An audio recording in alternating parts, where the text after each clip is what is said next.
Hello दोस्तों, कैसे हैं आप सब। आप सभी का राज कॉमिक्स में स्वागत है। तो चलिए शुरू करते हैं बांकेलाल का एक और हास्य विशेषांक जिसका नाम है अनमोल रत्न।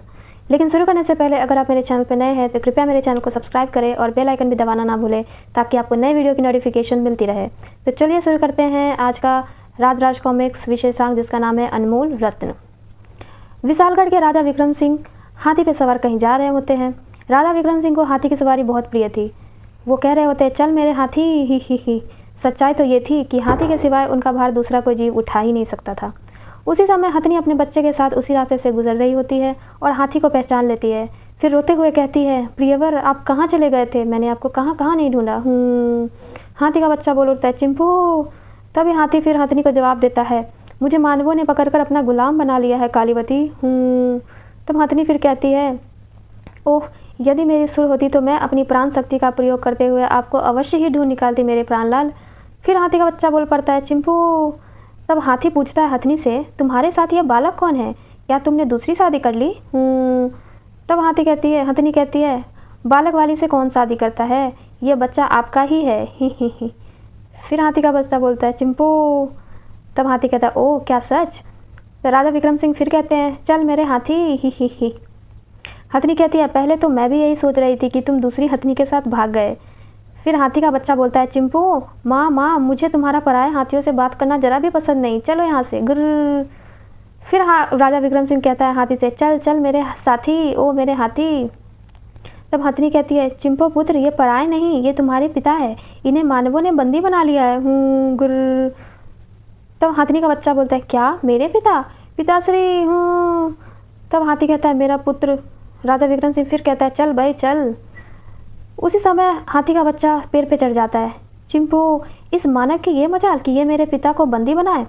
राजा विक्रम सिंह डर जाता है और कहता है, अरे ये हाथी का बच्चा पागल तो नहीं हो गया, ये तो क्रोध में मेरी ही ओर आ रहा है। तभी हाथी का बच्चा विक्रम सिंह को हाथी के ऊपर से गिरा देता है। उतर नीचे, गिर धड़ाक। हथनी कहती है, शाबाश पुत्र ही। फिर हथनी कहती है, पुत्र ने अपना धर्म निभा दिया, अब मैं अपना पत्नी धर्म निभाऊंगी, इस दुष्ट मानव का सिर कुचल कर। गिर। राजा विक्रम सिंह चिल्लाने लगता है, आ।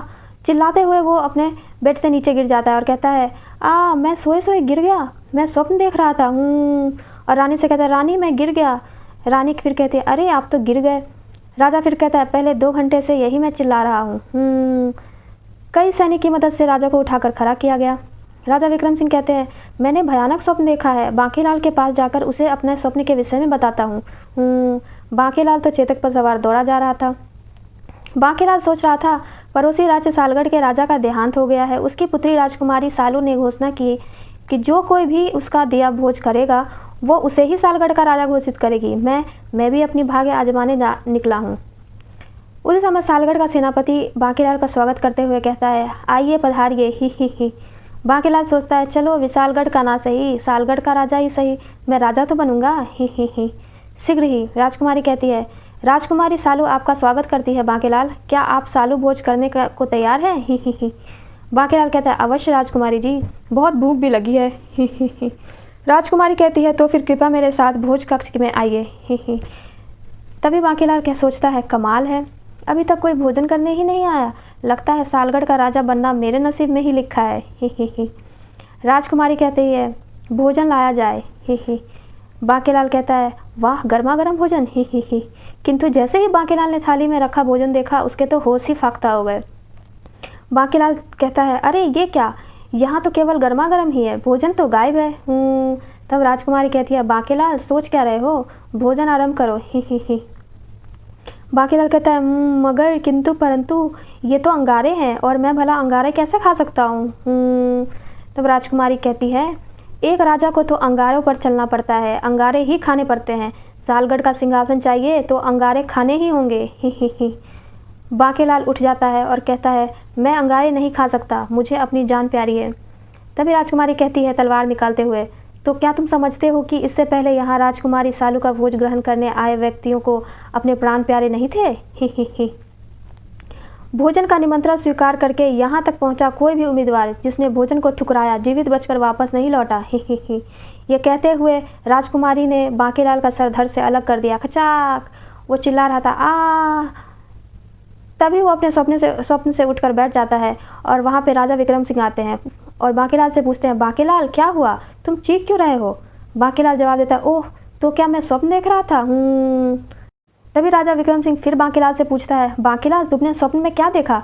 बांकीलाल कहता है, मैंने अपनी मृत्यु देखी है महाराज। राजा विक्रम सिंह सोचते हैं, क्या बांकीलाल तुमने भी स्वप्न में अपनी मृत्यु को देखा? विक्रम सिंह ने बांकीलाल को अपने स्वप्न के विषय में बताया और कहा, मैं तो तुमसे अपने स्वप्न के विषय में चर्चा करने यहाँ आया था, किंतु तुम तो स्वयं ही उलझन में पड़े हो। बांकीलाल कहता है, राजा विक्रम सिंह, मुझे लगता है महाराज कि हम दोनों पर कोई भयंकर विपत्ति आने वाली है।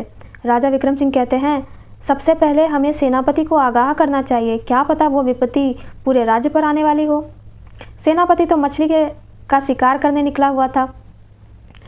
यहाँ ताज़ी मछली पाई जाती है और मगरमच्छ व उसके बच्चे भी नहीं हैं। पानी में खड़े होकर मछली पकड़ने का आनंद ले, एक बार सेवा का अवसर अवश्य दे। ही तालाब में ऐसा लिखा हुआ था।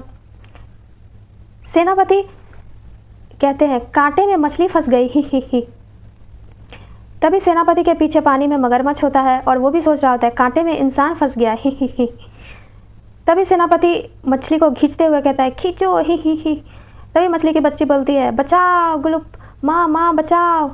तब मछली कहता है, घबराओ मत बच्चों, दूसरों का पेट भरना तो पुण्य का काम है, माँ तो दूसरी भी मिल जाएगी। ही चुपचाप पीछे खड़े रहो, इसे पीछे पलटने दो। ही सेनापति मछली पकड़कर वापस जाने के लिए जैसे ही पीछे पलटता है, तभी देखता है मगरमच्छ। तब सेनापति का, वहाँ तो लिखा है कि यहाँ मगरमच्छ नहीं है। फिर मगरमच्छ कहता है, वो तो मेरे मालिक ने लिखवाया था ताकि मैं भूखा न मरूं। सेनापति कहता है, ओह बड़ी देर से यही सोच रहा था कि वहाँ पर ऐसा किसने और क्यों लिखा है, अब समझ में आया। तभी मगरमच्छ सेनापति को चबा जाता है, गप।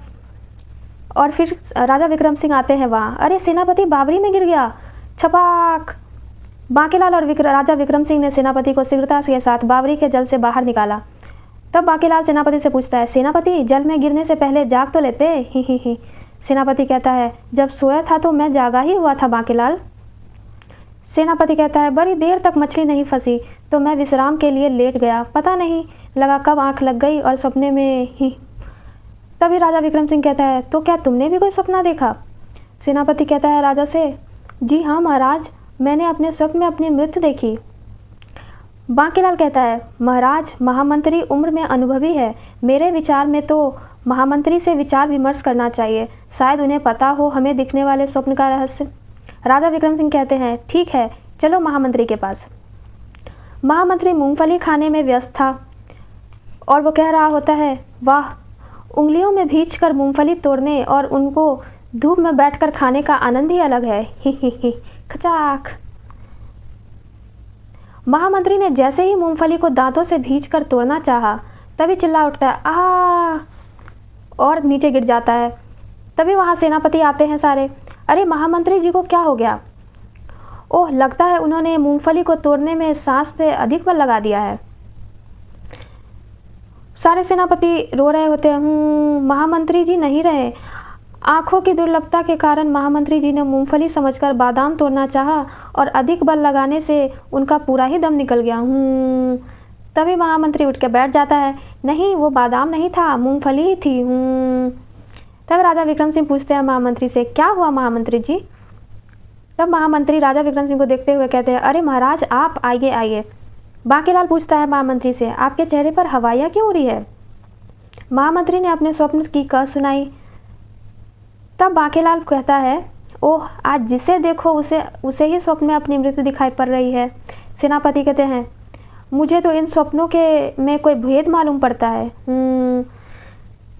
तभी महामंत्री बोलते हैं, स्वप्नों के अर्थ के विषय में हमें ऋषि स्वप्न हालाचार्य बता सकते हैं, हमें ऋषि उपवन में जाकर उनसे मिलना चाहिए। राजा विक्रम सिंह कहते हैं, पहले मैं महारानी जी को सूचित कर देता हूँ। बांकीलाल फिर कहता है, तो फिर शीघ्र ही चलो महारानी जी के पास। रानी स्वर्णलता उस समय अपने बालों को गूंथकर चोटी बना रही थी। महारानी सोच रही होती है, महाराज को मेरी चोटी बहुत प्रिय है। ही किंतु एकाएक ही चोटी परिवर्तित हो गई एक भयंकर काले नाग में। काला नाग कहता है, आखिर तुमने वो मंत्र बोल ही दिया, जिसे सुनने के लिए मेरे कान ना जाने कब से तरस रहे थे। ही ही। तभी महारानी कहती है, काला विस्तर बचाओ। काला नाग फिर कहता है, तुम्हें मुझसे कोई अलग नहीं कर सकता और ना ही अब तुम्हें कोई मुझसे डसने से बचा सकता है। गिर्र। ही। मेरा अपराध तो बताओ हे विस्तर। राजकुमारी रोते हुए पूछती है काले नाग से। बहुत दिन पहले जब तुम ताजी ताजी युवा थी, उस समय तुम्हारी चोटी अब से भी अधिक लंबी और सुंदर थी और राजकुमारी गाना गा रही होती है, हवा में उड़ती जाए मेरी लंबी चोटी बालों की। ही। उन्हीं दिनों एक भयंकर जादूगरनी मुंहफट वहां आई हुई थी। जादूगरनी सोचती है, वाह, इस राजकुमारी की चोटी में सुरक्षित स्थान हो ही नहीं सकता मेरे प्राणों की सुरक्षित रखने के लिए। ही। मुंहफट ने अपने प्राण तुम्हारी चोटी में रख दिए। तभी वहाँ ऋषियों ने ये बात सुन ली और उन्हें इस बात की भनक लग गई और वो आज्ञा देते हैं, काट दो राजकुमारी की चोटी। ही। और राजकुमारी की चोटी काट दी जाती है। खचाक। राजकुमारी चिल्लाती है, आ नहीं। तुम्हारी चोटी कटते ही जादूगरनी का भी अंत हो गया। जादूगरनी कहती है, आ मैं मरी, और रोती रहती है। तभी राजकुमारी रोते हुए कहती है, किंतु मेरी सुंदर चोटी, मैं उसके बिना जीवित नहीं रह सकती। ऋषि राजकुमारी से कहते हैं, व्यथित ना हो पुत्री, हम तुम्हारी चोटी का कोई ना कोई जुगाड़ अवश्य करेंगे। और ये कहते हुए ऋषि आज्ञा देते हैं कि फेंक दो इस चोटी को राज्य के बाहर। उधर से मैं गुजर रहा था। मेरी कुंडली में लिखा है कि आज जो भी नागिन मुझे दिखेगी उसी से मेरा विवाह होगा, अन्यथा फिर जन्म भर नहीं होगा। ही। घनघोर अंधेरे में मुझे नागिन दिखाई पड़ी। ये क्या, नागिन दिखी, वो भी मृत। मुझे मानवों ने मार डाला।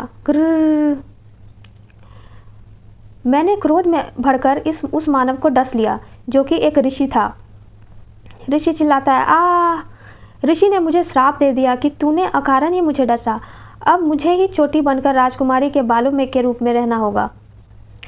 काला नाग कहता है, और मेरा श्राप ये कहने पर ही टूट सकता था कि महाराज को मेरी चोटी बहुत प्रिय है। ही। अब मैं तुझे डसूंगा। राजकुमारी चिल्लाती है, आ! राजकुमारी अपने चिल्लाते हुए उठती है और कहती है, बचाओ, चोटी विस्तर ने मुझे डस लिया। तभी वहाँ राजा विक्रम सिंह आते हैं बांकेलाल और सेनापति के साथ। राजा विक्रम सिंह द्वारा झिंझोरे जाते ही रानी स्वर्णलता तुरंत उठ गई। राजा विक्रम सिंह राजकुमारी से पूछते हैं, महारानी, क्या सपने में तुम्हें सर्प ने डसा है?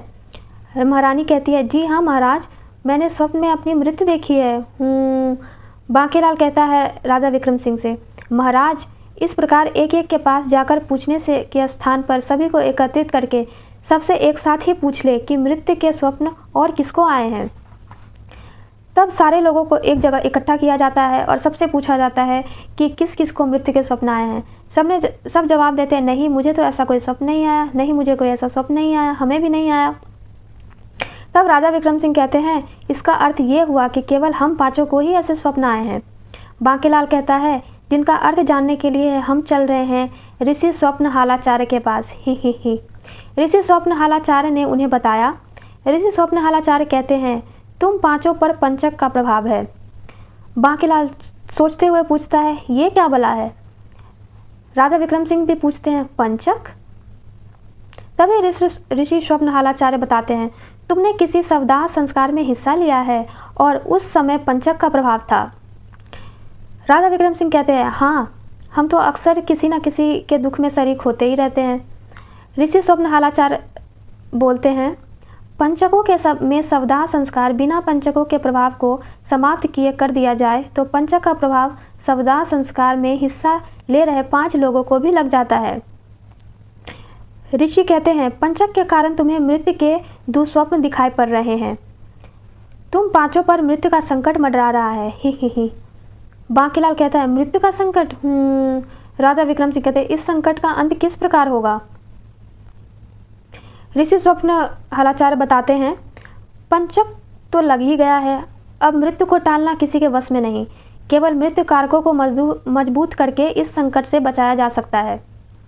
जिन कारणों से मृत्यु आती है उन्हें मृत्यु कारक कहते हैं, जैसे जीर्ण शीर्ण काया अर्थात वृद्धावस्था, रोग, खराब गृहदशा, भूख एवं निर्धनता। ही। राजा विक्रम सिंह पूछते हैं, कृपया मृत्यु कारकों को कमजोर बनाने का उपाय बताएं। ऋषि उपाय बताते हुए कहते हैं, ये कर्म मेरा नहीं, उपाय ऋषि उपाय बतायाचार्य के पास है। ही। महामंत्री कहते हैं, तो चलो ऋषि उपाय बतायाचार्य के पास। ऋषि उपाय बतायाचार्य ने बताया, सामान्य रूप से सभी मृत्युकारक प्राणी पर तुरंत प्रभावी नहीं होते, जैसे वृद्धावस्था आने में कई वर्ष लगते हैं, किंतु पंचकों में ये सभी मृत्युकारक तुरंत सक्रिय हो उठते हैं और कोई भी कारक प्रभावित प्राणी की तुरंत मृत्यु का कारण बन सकता है। ही। मृत्यु कारकों की पौष्टिकता के लिए चाहिए विपरीत शक्तियां, जैसे बल, प्रतिरोधक क्षमता, ग्रह प्रश्न, अक्षपात्र एवं समृद्धि। ही। ऋषि कहते हैं, ये विपरीत शक्तियां 5 अनमोल रत्नों में समाहित है। यदि उन रत्नों को प्राप्त करके पंचक यज्ञ किया जाए तो पंचक का योग टल जाएगा, अन्यथा मृत्यु पक्की है। बांकेलाल पूछता है, अनमोल रत्न हमें कहाँ मिलेंगे? ऋषि बताते हैं, ये तो आपको ऋषि वस्तु पता बतायाचार्य ही बता पाएंगे। ही। ऋषि वस्तु पता बतायाचार्य ने बताया, मैं केवल समृद्धि रत्न के विषय में बताऊंगा। जहाँ समृद्धि रत्न मिलेगा वहीं से शेष रत्नों का पता लगना आरंभ हो जाएगा। ही। राजा विक्रम सिंह कहते हैं, कृपया आप समृद्धि रत्न का पता तो बताएं। ऋषि से पता लेकर सभी वापस महल में को लौट आए और ये तय किया कि राजा विक्रम सिंह कहते हैं, बांकेलाल, मैं राजा हूँ, मुझ पर राज्य की जिम्मेदारी है। सेनापति पर राज्य की सुरक्षा की जिम्मेदारी है। महामंत्री जी की उम्र अधिक हो चुकी है, महारानी जा नहीं सकती, तो ले दे के बच्चे तुम अनमोल रत्न लेने तुम जाओगे। ही। ओके दोस्तों, मिलते हैं अनमोल रत्न के अगले भाग में। तब तक के लिए नमस्कार।